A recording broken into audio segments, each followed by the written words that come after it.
Greece, the Peloponnesus, at least, must be the lot of that European power which shall possess Egypt. It should be ours, and then an independent kingdom in the north, Constantinople with its provinces to serve as a barrier to the power of Russia, as they had pretended to do with respect to France by creating the Kingdom of Belgium. In other these evenings, the emperor was holding forth against the caprice of women. Nothing, said he, more clearly indicates rank, education, and good breeding among them than evenness of temper and a constant desire to please. He added that they were bound by circumstances to appear at all times mistresses of themselves and to be always attending to their part on the stage. His two wives, he observed, had always been so. They certainly differed greatly in their qualities and dispositions, but they always agreed in this point. Never had he witnessed ill humor in either the one or the other. To please him had been the constant object with both of them, etc. Some would venture to observe, however, Maria Louisa had boasted that whenever she desired anything, no matter how difficult, she had only to weep. The emperor laughed and said this was new to him. He might have suspected it of Josephine, but he had no idea of it in Maria Louisa. And then, addressing himself to Madame Bertrand and Montsalon, "Thus it is with all you ladies," said he. "In some points you all agree." He continued for a long time to talk about the two empresses and repeated as usual that one was Innocence and the other the Graces. He passed from them to his sisters and dwelt particularly on the charms of Princess Pauline. It was admitted that she was without dispute the handsomest woman in Paris. The emperor said that the artists were unanimous in considering her a perfect Venus de Medici. As they were proceeding to analyze her beauty with much elegance and grace, he suddenly asked if a princess of the time blank. A little pleasantry was hazarded on the influence which the Princess Pauline had exercised at the island of Elba over General Drouot, whose assiduous attentions she attracted in spite of the difference of their ages and the harshness of his countenance. The princess, it was said, had drawn from him the secret of the intended departure. 8 days before it took place, he had repeated the fault of Turenne, and upon this the emperor said, "Such are women, and such is their dangerous power." Here Madame Bertrand declared that the Grand Marshal, to a certainty, had not done as much. Madame retorted the emperor with a smile, "He was only your husband." Someone having remarked that the Princess Pauline, when at Nice, had set up a post wagon on the road by which dresses and fashions arrived from Paris every day, the emperor said, "If I had been aware of it, that would not have lasted long. She would have been well scolded. But thus it happens. While one is emperor, one knows nothing of these things." After the conversation, the emperor inquired what was the day of the month. "It was the 11th of March. "Well," said he, "it is a year ago to a day. It was a brilliant day. I was at Lyon. I reviewed some troops. I had the mayor to dine with me, who, by the way, has boasted since that it was the worst dinner he ever made in his life." The emperor became animated. He paced the chamber quickly.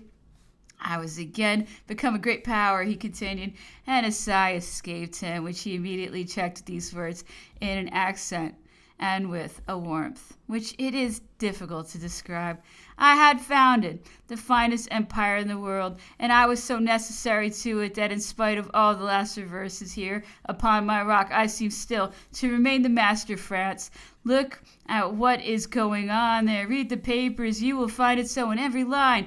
Let me once more set my foot there. They will see what France is and what I can do."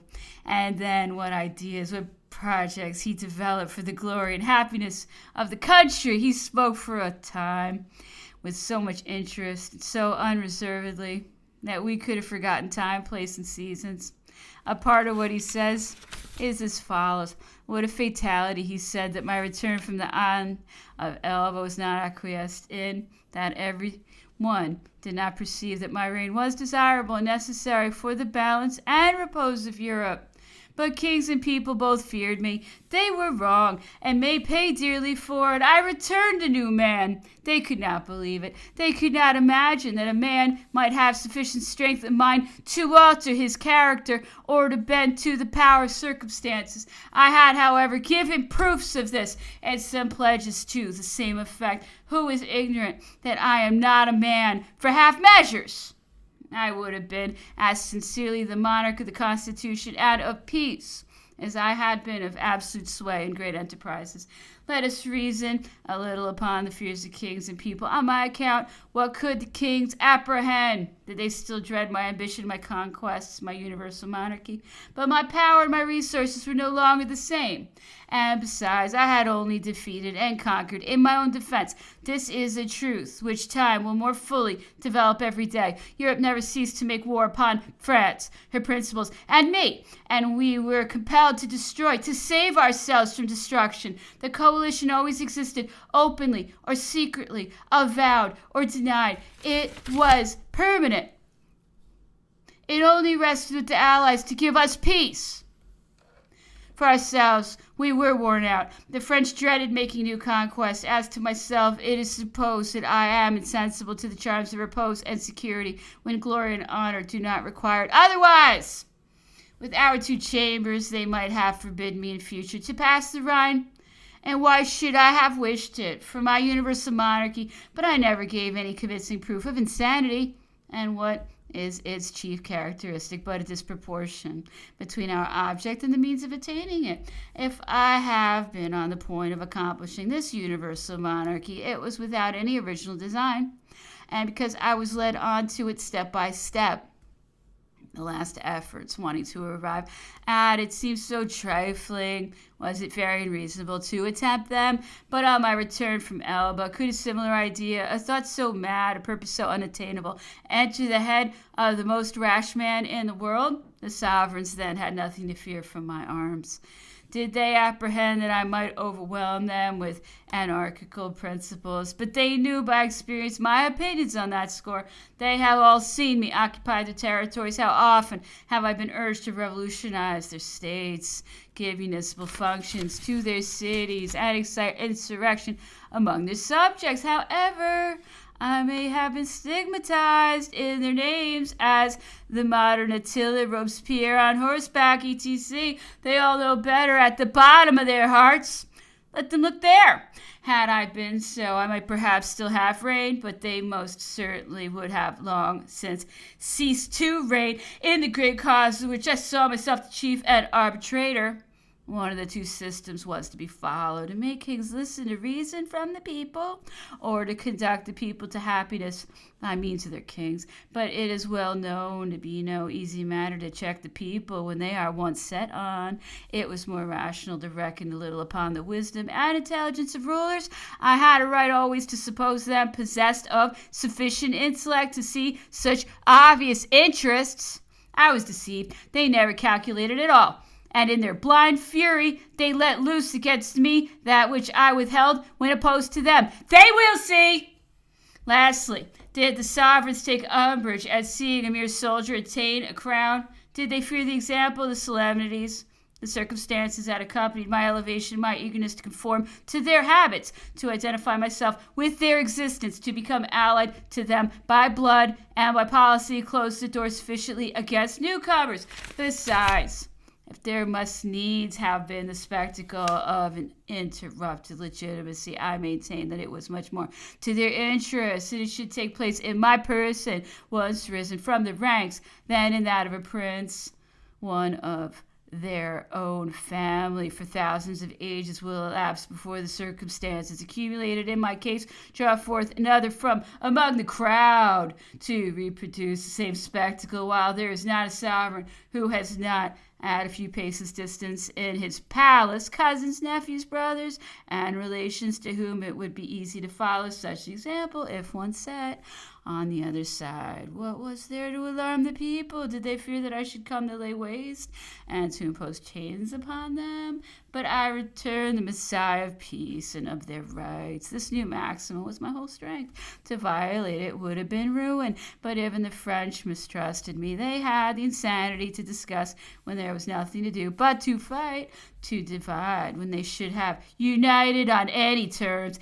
And was it not better to run the risk of having me again for master than to expose themselves to that of submitting to a foreign yoke?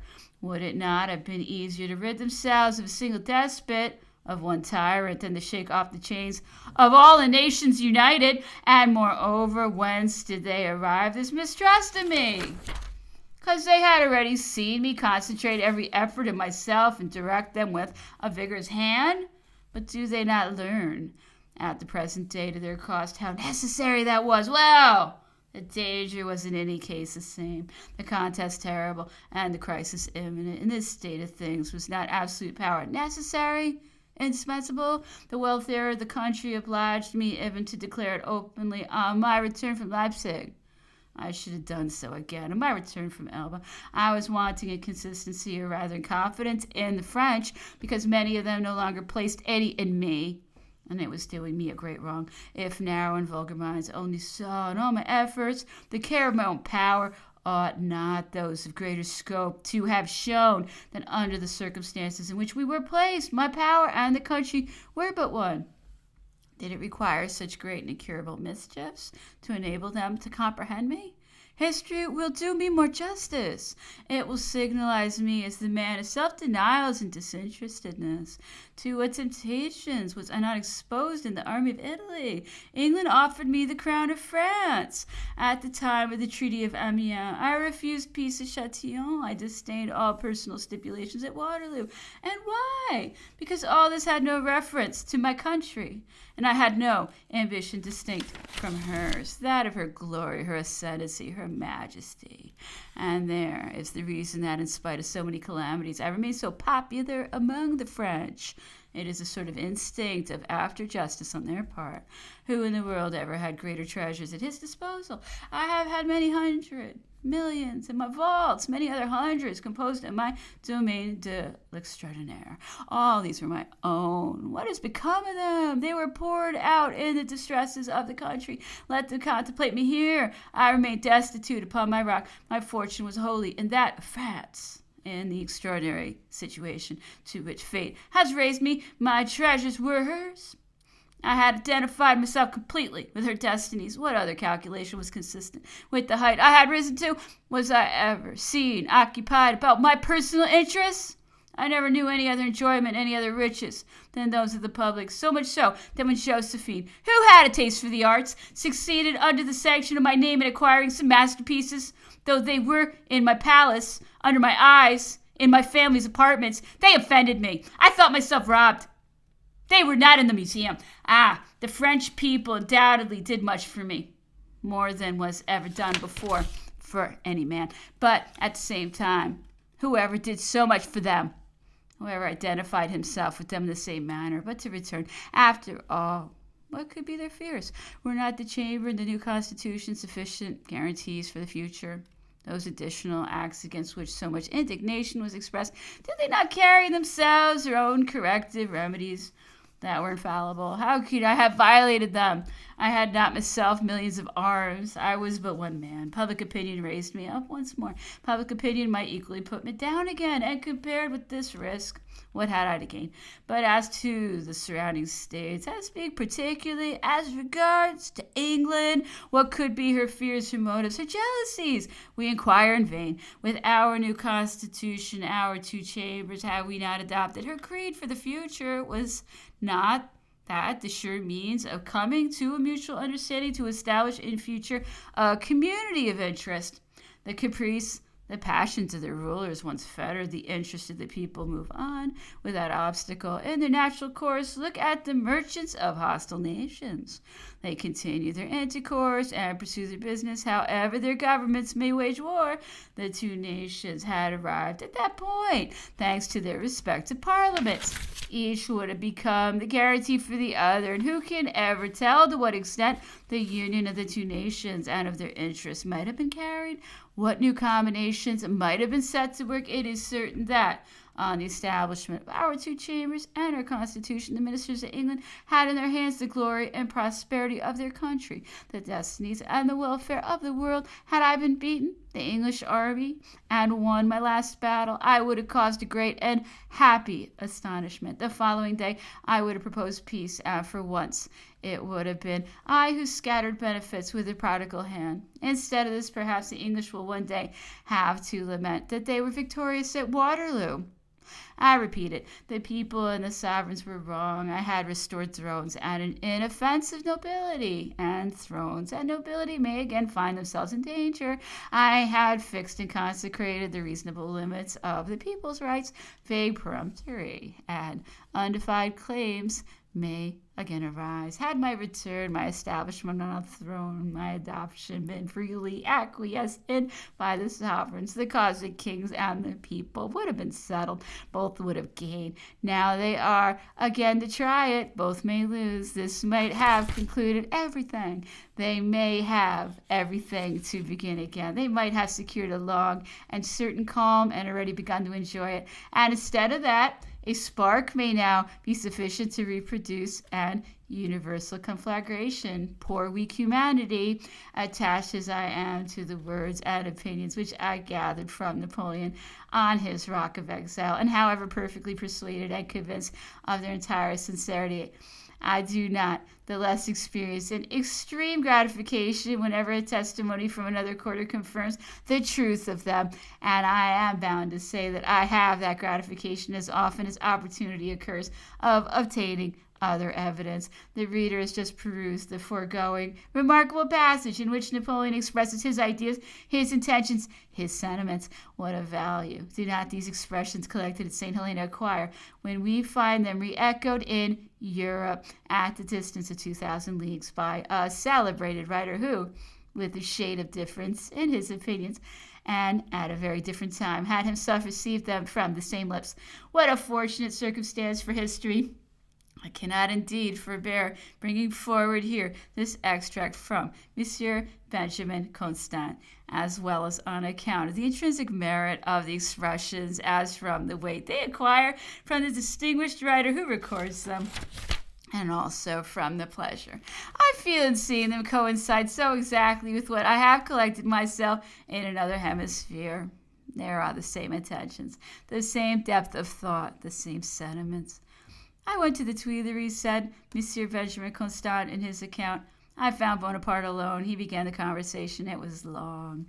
I will only give an analysis of it, for I do not propose to make an exhibition of an unfortunate man. I will not amuse my readers at the expense of fallen greatness. I will not give up to malevolent curiosity him whom I have served, whatever might be my motive, and I will not transcribe more of his discourse than is indispensable. But in what shall I transcribe? I will use his own words. He did not attempt to deceive me either as to his views or the state of affairs. He did not present himself as one corrected by the lessons of adversity. He did not desire to take the merit of returning to liberty from inclination. He investigated coolly as regarded his interest, and with an impartiality too nearly allied to indifference, what was possible and what was preferable. The nation, said he, has rested for 12 years from all political agitation, and for a year it has been undisturbed by war. This double repose has begotten a necessity for motion. It desires or fancies it desires a public rostrum and assemblies. It has not always desired them. It cast itself at my feet when I came to the government. You must remember, you who made trial of its opinion, where was your support, your power? Nowhere. I took less authority than I was invited to take. Now all is changed. A weak government opposed to the interests of the nation has given these interests a habit of taking up the defensive and of cavilling at authority. The taste for constitutions, debates, harangues seems to return. However, it is only the minority that desires it. Do not deceive yourself. The people, or if you like it better, the mob, desires me alone. You have not seen them, this mob crowding after me, rushing from the tops of the mountains, calling me, seeking me, saluting me on my return here from Cannes. I did not conquer, I administered. I am not only, as it has been said, the emperor of the soldiers. I am that of the peasants, the lower ranks of France. Thus, in spite of all that has passed, you see the people return to me. There is a sympathy between us. It is not so with the privileged classes. The nobility have served me, have rushed in crowds into my antechambers. There are no offices that they have not accepted, solicited, pressed for. I have had in my Montmorencys and my Noailles, my Rohans, my Beauvaus, my Montmartres, but There was no analogy between us. The steed curveted. He was well trained, but I felt him curving under me with the people. It is another thing. The popular fiber responds to mine. I am come from the ranks of the people. My voice has influence over them. Observe these conscripts, these sons of peasants. I did not flatter them. I treated them with severity. They did not the less surround me, for they did not the less shout, "The Emperor forever." It is because between them and me there is an identity of nature. They look to me as their support, their defender against the nobles. I have but to make a sign, or rather to turn away my eyes, and the nobles will be massacred in all the departments. They have carried on such fine intrigues for these 6 months, but I will not be the king of a Jacquerie. If there are any means of governing with the Constitution, well and good. I desire the empire of the world, and to ensure it, unlimited power was necessary to me. To govern France only a constitution may be better. I desire the empire of the world, and who in my situation would not? The world invited me to govern it. Sovereigns and subjects vied with each other in hastening beneath my scepter. I have rarely found any opposition in France, but I have, however, met with more than some obscure, unarmed Frenchmen than from all these kings, so vain at present of no longer having a popular man for their equal.